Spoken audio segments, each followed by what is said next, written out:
ఉండెను. మరియాను సహోదరి ఉండెను.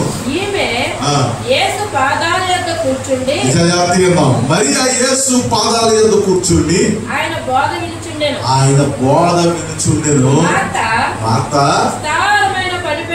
విస్తారమైన పని పెట్టుకున్న చేత తొందరపడి ఆయన యొద్దకు వచ్చి ప్రభువా నేను ఒంటరిగా పని చేయుటకు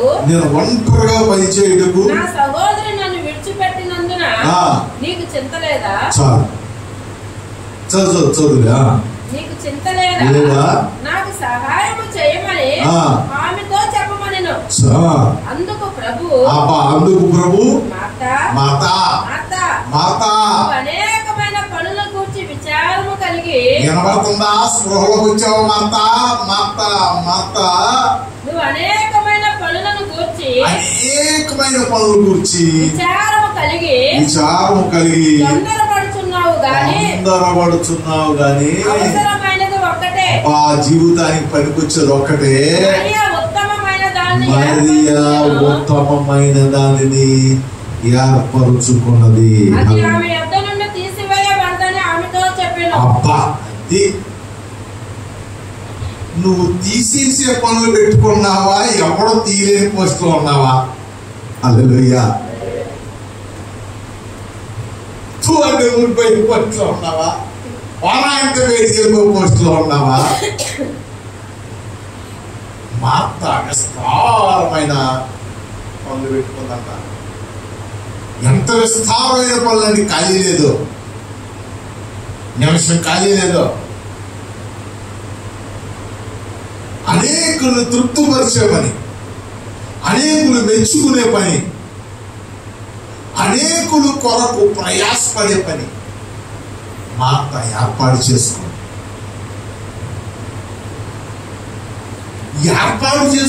చేసుకుంటున్నా ప్రభునందు ప్రియమైన దేవుని బిడ్డలారా, తొందరపడుతుంది. ఎందుకు? తనతో పాటు ఇంకొక మనిషి కావాలి, తన సహోదరి కావాలి, ఆమె కూడా ఆ పనిలో సహకరించాలని. ఒక మాట చెప్తాను నేను, ఏర్పరచబడి దేవుడు చేయమన్న తర్వాత అసలు పూర్తి ఏం పని?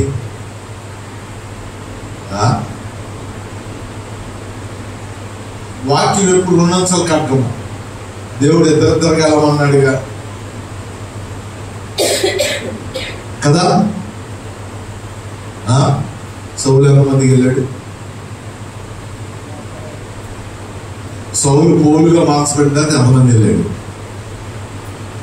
ఒక్కడే అర్థమైంది. ఆయన పెళ్ళి అవ్వలేదంటే వ్యవసాయ గారు ఒక్కడే వెళ్ళాడు. పెళ్ళైన ఏంటి? నువ్వు బైబిల్లో చూడు, కుటుంబాలతో ఎవరైనా పిలిచాడా దేవుడు? కొత్త మనం పాత్రలో అబ్రహామును పిలిచాడా? శారాన్ని పిలిచాడా?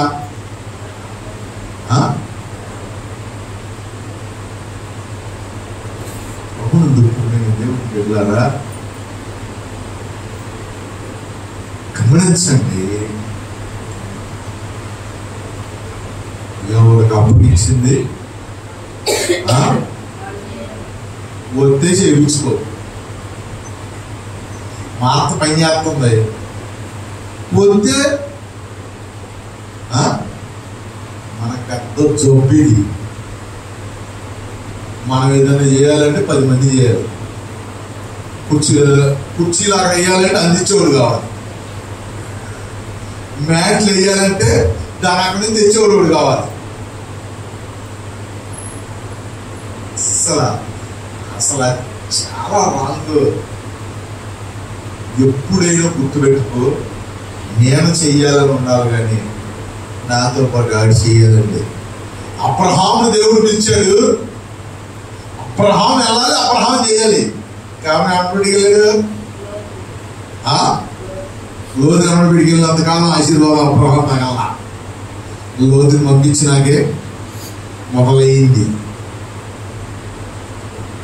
గుర్తుపెట్టుకో, ఆడు రావాలి, వీడు రావాలి, వాళ్ళు వస్తే చేస్తాం, వాళ్ళు వస్తే బాగుంటుందిగా, వాళ్ళ బాగా పనొచ్చుగా, వాళ్ళు బాగా పాటలు పాడతారుగా, వాళ్ళు బాగా ప్రార్థన చేస్తారుగా, నాకేం చేత కాదు కదా, నేను ఒక్కడిని వెళ్ళి ఏం చేస్తా, నేను ఒక్కదాన్ని వెళ్ళి ఏం చేస్తా. అది కదా మావాడని కూర్చోలేదు, నాకు పాటలు రావాలి కదా, నేను ప్రార్థన చేయలేను, మరి నేనేం చేయగలను, నువ్వే అంటే వచ్చినాడు నువ్వు పక్కన ఆడి మళ్ళీ డ్యామేజ్ చేస్తాడు. ఎవడు రానుడే కావాలి దేవుడికి. హల్లెలూయా. మా అత్త తొందరపడిపోయింది, అది ఎంత పని నేను ఎక్కడ చేస్తాను, నేను బాధపడతానని, నేను కష్టపడుతున్నానని నీకు చెప్పలేదా అని ప్రభుని అడిగినప్పుడు ప్రభు చెప్తున్నాడు, మరియా చదవమాట తెలియదు కదా ఎక్కడో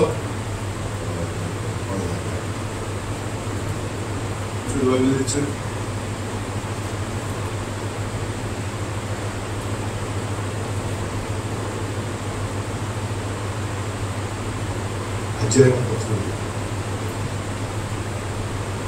సాతాను ఒక స్త్రీ ఆయనను తన ఇంట చేర్చుకునే తర్వాత మరే కాడించిన చదువు. తొందరపడుతున్నావు, ఆమెకు మరియాను సహోదరి చెప్పాను, ఈమె యేసు పాదముల యొద్ద కూర్చొని ఆయన బోధ వినిచుండెను. మార్త విస్తారమైన పని పెట్టుకొని చేత తొందరపడి ఆయన యొద్దకు వచ్చి ప్రభువా, నేను ఒంటరిగా పని చేయడానికి నా సహోదరి నన్ను విడిచిపెట్టినందున నీకు చింత లేదా? ఆమె మరియ మాత్రం వదిలేసినందుకు దేవుడికి ఎందుకు చింత?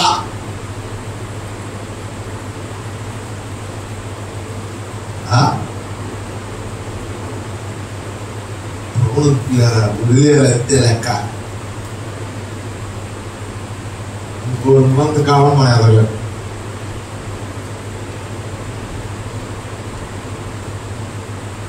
ఎవరి పనులు చేస్తుంటే ఆత్మంటుంది, నీకు చింత లేదా? చదువు. నీకు చింత లేదా? నాకు సహాయం చేయమని ఆమెతో చెప్పమని. అది దేవుడు పనికి రికమెండేషన్ అడిగినాం.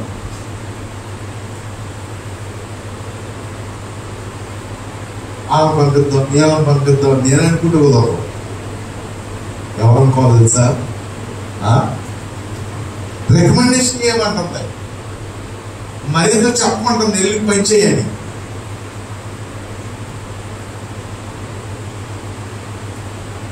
దేవుడు పని ఎవరు చెప్పరా? ప్రార్థన చేస్తున్నారని చేతులు ఎత్తారు. ఆ ప్రార్థన ప్రతిఫలం ఉందంటే మొత్తం చేతులు తిప్పేశారు. అంటే నువ్వు చేసేది అంత యాక్షదారనేగా, అన్నా కదా? అదే ఒరిజినల్ అయితే ఏం చెప్తావు? ప్రభు అయ్యా ఎత్తాను, చేస్తున్నాను, దాన్ని వంట చేస్తున్నా, నీకు కాసేపుడు భోజనం వచ్చిందా లేదా? కానీ వంట చేస్తానే ఉంటావు, కానీ భోజనం మాత్రం రాదంటే ఏంటి? ఏం చేస్తున్నట్టు నువ్వు చెప్పు. వంట చేస్తున్నట్టు లెక్కనా? వంట చేయట్లా, వంట చేస్తున్నట్టు నటిస్తున్నాం, షో చేస్తున్నాం అన్నమాట. తాటాలు కింద కొట్టి ముఖం కోసినట్టు వేయండి. నా వంట అవుతుందండి, అయిపోతుంది వంట వంట వంట అమ్మ రేపు పొద్దున ఇద్దాం వంట, వస్తుందా భోజనం?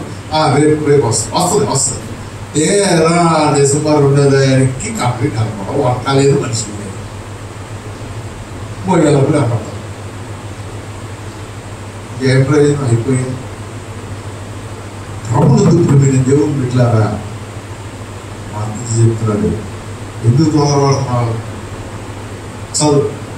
నీకు చింత లేదా? నాకు సహాయం చేయమని ఆమెతో చెప్పమని. అందుకు ప్రభు మార్త నీవు అనేకమైన పనులు గూర్చి విచారము కలిగి తొందరపడుచున్నావుగా. దేవుడి పని తప్పితే అన్నిటికీ తొందరగా. హల్లెలూయా. ఒక్క దేవుడి మందిరానికి వెళ్ళే విషయంలో దేవుని పని, దేవుని ప్రార్థన, దేవుని పరిచర్య తప్పితే దేనికి తొందరపడవ చెప్పు. ఓ ఊరు వెళ్తానికి ఎంత టెన్షనో నీకు, ఓ బస్సు ఎక్కడానికి, ఒక రైలు ఎక్కడానికి, ఒక పెళ్లికి వెళ్తానికి కూడా, ఒక రేషన్ కార్డు సచివాలయానికి వెళ్తానికి కూడా నీకు ఎంత టెన్షన్. నువ్వు గుండె మీద చేసుకుని చెప్పు, ఒక్క మందిరానికి దేవుని పనికి తప్పితే దేనికైనా టెన్షన్ పడతాను. అవునా కదా? రేపు వెళ్ళి ఆదివారం గురించి, ఈ రాత్రి నుంచి నీకేమైనా టెన్షన్ ఉందా? మాట్లాడాలంటే వచ్చే వారం పలానూరులో ప్రార్థన జరుగుతుంది, అక్కడికి వెళ్ళే దాని గురించి ఎప్పుడైనా టెన్షన్ పడాలా?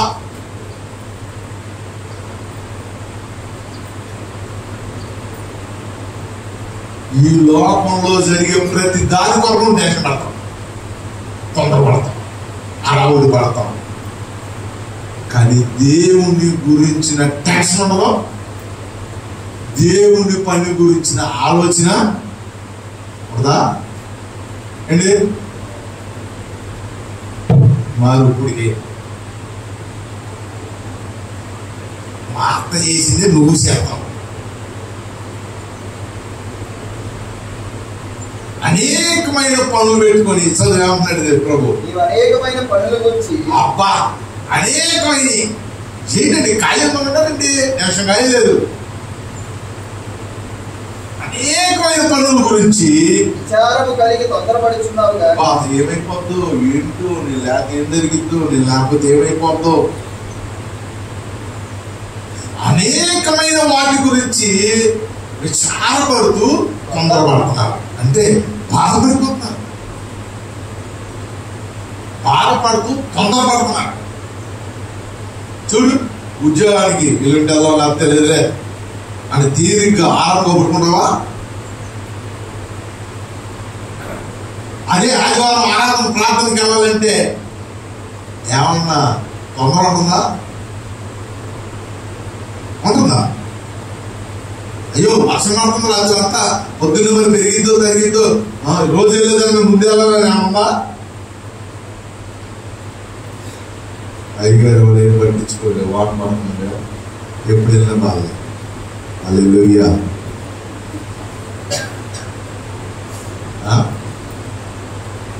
ప్రభు అంటున్నాడు, మా అత్త నువ్వు అనేకమైన వాటిని పెట్టుకొని తొందరపడి వచ్చాను.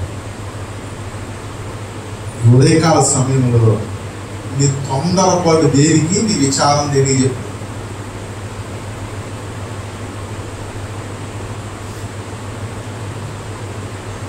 మర్యాద అయిపోయిందయ్యా దేనికోసం?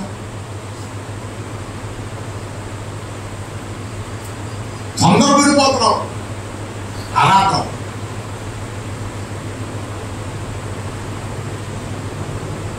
పిల్లలు అంటారు ఈ ఆరాటం ఆడట్లేదని ఊరెళ్ళేదాకా.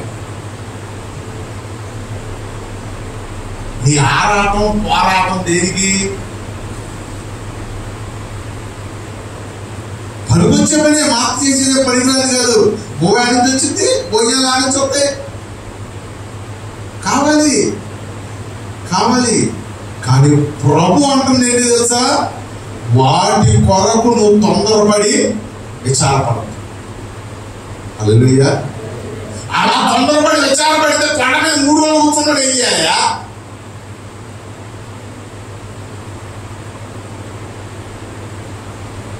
కావాలి, కానీ దాని కొరకు తొందరపడద్దు, దాని కొరకు విచారించద్దు. హల్లెలూయా. మార్త చేసే పనులు కావాలి, భోజనం కావాలి, జీవనోపాధి కావాలి, బ్రతుకు కావాలి. ముద్దట్లా అది చేయొద్దామా దేవుడు? చూడక మార్త చేసిన పనుల్ని దేవుడు చేయొద్దట్లా, కానీ వాటి కొరకు మాత్రము తొందరపడవద్దు అంటున్నాడు, విచారించు. హల్లెలూయా. మళ్ళీ చేసిన పని గురించి చెప్తున్నాడు చదువు. అనేకమైన పనుల గురించి విచారము కలిగి తొందరపడుచున్నావు కానీ అవసరమైనది ఒకటే. అబ్బా, ఎప్పుడు ఏది అవసరమో తెలుసుకో. హల్లెలూయా. అక్కడ అవసరమైంది భోజనం కాదు, ప్రభు వచ్చున్నాడు. జీవాహారము నేనే, నన్ను భుజించువాడు అన్నాడు. దప్పికొనడు ఆకలి. ప్రభు వచ్చాడే అక్కడికి, దేవుడు వచ్చాడు, దేవుడి సన్నిధి వచ్చింది. అది వదిలేసి ఆదివారం వచ్చింది, అది వదిలేసి వాక్యం నిలబడుతుంది, అది వదిలేసి ప్రార్థనకు రమ్మన్నా ఆహ్వానం నీకు కనబడుతుంది, అది వదిలేసి ఏది తొందరపడుతున్నావు, దేని కొరకు విచారపడుతున్నావు?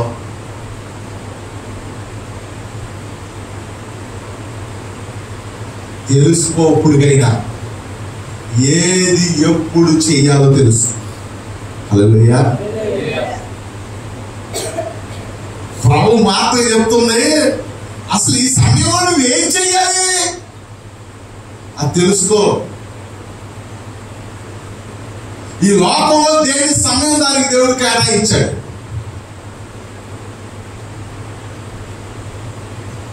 దేని సమయాన్ని దానికి కేటాయించాడు. చదువు. అవసరమైనది ఒకటే, అవసరమైనది తెలుసుకో. ఒకటే, మరియా ఉత్తమమైన దానిని ఏర్పరచుకొనెను. అది హల్లెలూయా. అవసరమైంది ఉత్తమమైంది ఏదో ఆమె ఏర్పాటు చేసుకున్నావు. నువ్వేమి ఏర్పాటు చేసుకున్నావు? మరి భోజనాలు నుంచి వస్తే అయిపోయినా చేసుకుంటుంది, ఆకలి చేసుకుంటుంది, లేదా ప్రభు ఏదైనా చేస్తాడు. నీకు ఆదివారం సెలవు దేనికి ఇచ్చారు? ఇంకో పనికి వెళ్తాక, డబుల్ చేసుకుంటాక. ఎవరు రాడు కాబట్టి 500 ఎక్కువ వెళ్తారని వస్తారని చెప్పాడు ఇస్లీడేగా.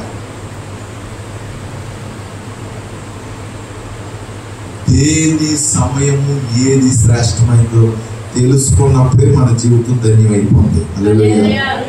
అది అర్థమైనంత కాలం తొందరపాటు విచారం, ఈ కథ అక్కడితో ముగిసిపోతుంది.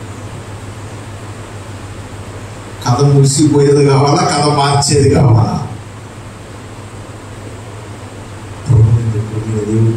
ప్రభువే చెప్తున్నాడు, ఆయన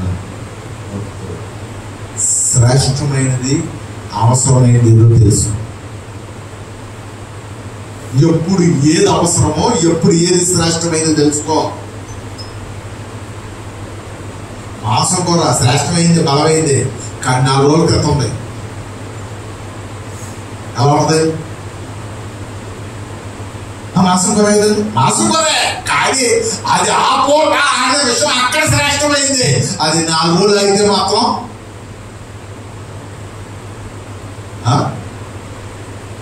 ఫోన్లో ఎక్కాలండి. వాక్యం ఫోన్లో చూస్తాం, ఫోన్లో వస్తాయిగా, టీవీలో వస్తాయిగా, వింటాం. ఆలోచించు, అది శ్రేష్టం. ఎప్పుడైతే వాక్యం శ్రేష్టమైంది కదా, మాసం కూడా శ్రేష్టమైంది తినరాదు. 4 రోజుల తర్వాత అయితే ఏమైంది? బాగా రుచిగా ఉంటారు. ప్రభు చెప్తున్నాడు, సమయము శ్రేష్టమైనది. దేవుని సమయము, దేవుని సమయం దేవుడిది. దేవుని పని సమయం దేవునిది. జీవనోపాధి సమయం జీవనోపాధి. పడుకునే సమయం పడుకునేది, ప్రార్థన చేసే సమయం చదువు. మరియా ఉత్తమమైన దాన్ని ఏర్పరచుకోలేదు. మరియా ఉత్తమమైన దాన్ని ఏర్పరచుకోలేను. అది ఆమె యొద్ద నుండి తీసివేయబడదని ఆమెతో చెప్పాను. మరియా ఉత్తమమైన దాన్ని ఏర్పాటు చేసుకుంది. అది ఈ లోకంలో ఎవ్వడూ ఊడదీయలేదు. ఆ పొజిషన్ ఎవరు తప్పించలేడు. తెలుసా? దేవుడి పని ఎంత శ్రేష్టమైంది తెలుసా? దాన్ని నీ దగ్గర నుంచి ఎవరు తీసేయలేదు. ఎవడో తీయలేడు, ఎవడో తొలగించలేడు. ప్రభు ఆటకాయ చేతిలో పెడితే ఈ భూమి మీద ఎవ్వడం వల్ల కాదు నేను అపోస్తులను తొలగించ. కానీ ఈ లోకంలో ఇచ్చే పోస్టులు ఎవడ కోపంతో మంది ఊడిపోతాయి. తొందరపాటు చాలా బతిపడతగా తడిసిపోయాడు. దేవుడు అతి శ్రేష్టమైనది మరియా పొందుకుంది. హల్లెలూయా. నువ్వేం పొందుకున్నావు? ఇక్కడ వాక్యం వింటా కూడా మైండ్ లేని బోల్డ్ మంది ఉంటారు. మైండ్ పని చేయను ఆ సొత్తారు కానీ ఎలా లోపలికి ఎందుకు తెలిసిన ఆ లోపల విచారం వేదనాటపడి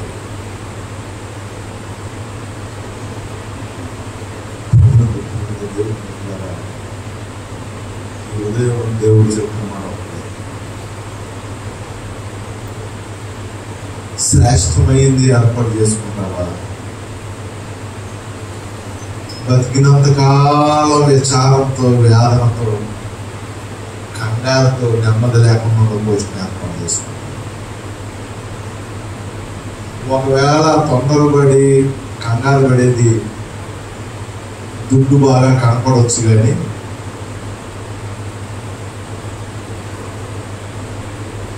దానివల్ల మనశ్శాంతి.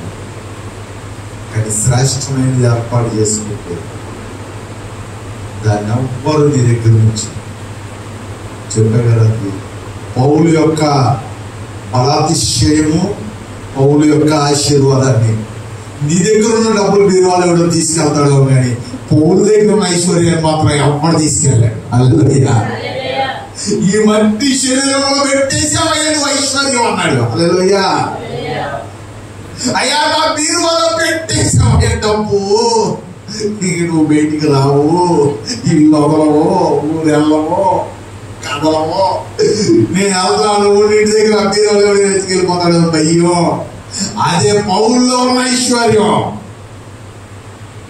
తమతో పాటే ఉంటుంది, దాన్ని ఓడవ ఎత్తికెళ్ళలేడు. హల్లెలూయా. ఏ ఐశ్వర్యం కావాలి? కాగితం జాగ్రత్త, కాగితాలు జాగ్రత్త. అసలు కాగితం వేరేవాడికి ఇల్లు మరి అంటే నేను అప్పుడు దాకా ఎప్పుడు చూడాల. మనకేం పని వెళ్ళాక కూర్చోదు. కొత్త ఇల్లు వచ్చాను రెడీగా శ్రీకృష్ణ తీసుకెళ్ళింది. ఖాళీయే 4 తోపాలాలు ఉన్నాయి, ఇల్లు మాత్రం ఎంత ఉంది. నేనన్నా ఇదే సామాన్లే సార్, సామాన్లు లేకపోతే బట్టలు ఉండాలిగా, బట్టలు అన్నా బట్టలు లేవు, సామాన్లు లేవు. దేవుడు స్తోత్రం అన్నా. ఏం అడిగారు? అసలు నీకు తిరిగిలేదు, నువ్వు ఎక్కడికైనా 2 బట్టలు సాగేసుకొని వెళ్ళిపోతావు. నీకు ప్రయాసం లేదు, నీకు తొందరపాటు లేదు. మీకు మేము ఇల్లు మారాలంటే 4 కార్లో 4-5 మనుషులు ఎందుకు అయింది? శ్రేష్టమైందని ఏర్పాటు చేసుకున్నాం. వచ్చేతో పర్లేదు, బట్టలతో పర్లేదు, హ్యాపీగా ఉంటాను.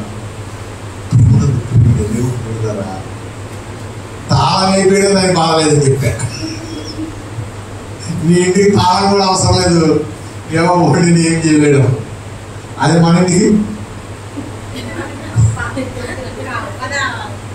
కప్పలు వేయాలి. మరి సగం దూరం వచ్చా తాళం వేసేవా లేదని అనుమానం, లోపల పెట్టేవా లేదని అనుమానం. దేవుడు పెట్టారా? మార్త తొందరపడి విస్తారమైన పెట్టుకున్నాయి. మరి ఒక్కటే ఉత్తమమైనది శ్రేష్టమైనది పెట్టుకుంది, దాన్ని ఎవ్వరు తీసి. నీ దగ్గర ఏముంది? ఉత్తమమైనది ఉందా, శ్రేష్టమైనది ఉందా, లేదా తొందరపాటు ఉందా, విచారం ఉందా? గుర్తుపెట్టుకో. అదేలాగా శ్రేష్టమైనది పెట్టుకో. సంతోషంగా ఉండు, హ్యాపీగా ఉండు. నీకు దేవుడే బాస్, ఆయన తప్పితే నిన్ను ఎవడో. లాజరు అన్నారు నిన్ను చంపేస్తామని. లాజరు అన్నాడు ముందు చంపేది ఇక్కడ, ఆల్రెడీ చచ్చిపోయి 4 రోజులు సమాధిలో పడుకొని బయటకు వచ్చినాడు. నమ్మినంతో ఎన్నిసార్లు తప్పినా అన్నిసార్లు వేడి పిలిచే దేవుడు నాతో ఉన్నాడు. నేను తీసేస్తాం, తీసేస్తే తీసేయి, ఏం చెప్తాం? మరి కలిసి రాష్ట్రమైందని వెళ్ళిపోతాం. ఇంకెవడో గుర్తుపెట్టుకో, మనకు బాస్ ఉండకూడదు అనుకుంటే కొన్నా, ఎవడో నాకు బాస్ ఉండకూడదు అనుకుంటే మరి కలిసి రాష్ట్రమైంది ఏర్పాటు చేసుకో. అసలు రిస్క్ లేదు, నిన్ను ఎవడ తోసేయడు, నిన్ను ఎవడ కలిగిస్తాడు, ఎవడ పోస్ట్ వచ్చి పీకేస్తాను.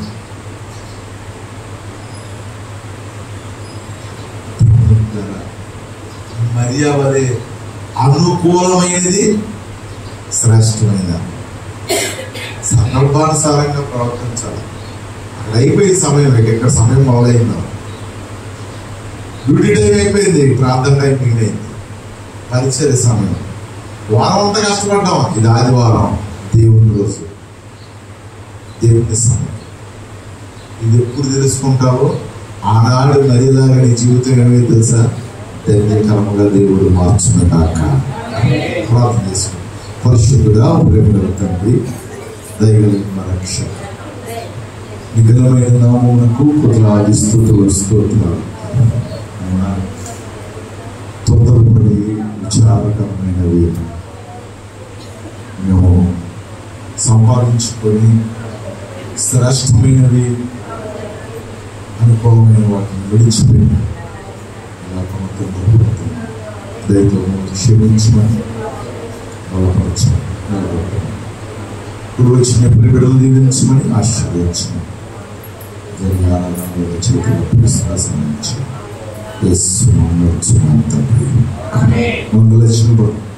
పరలోకమున పర్వతాదైన దేవుని ప్రేమ, కుమారుడైన యేసుక్రీస్తు వారి కృప, పరిశుద్ధాత్మ దేవుని కలిగిన సహవాసం సహితం ఇక్కడ కూడిన మనకులో ఎవరైతే శ్రేష్టమైనది ఏర్పాటు చేసుకుంటారో అటు బిడ్డలకు దేవుడు సలహాలతో దీవించి ఆశీర్వదించుకున్నాక.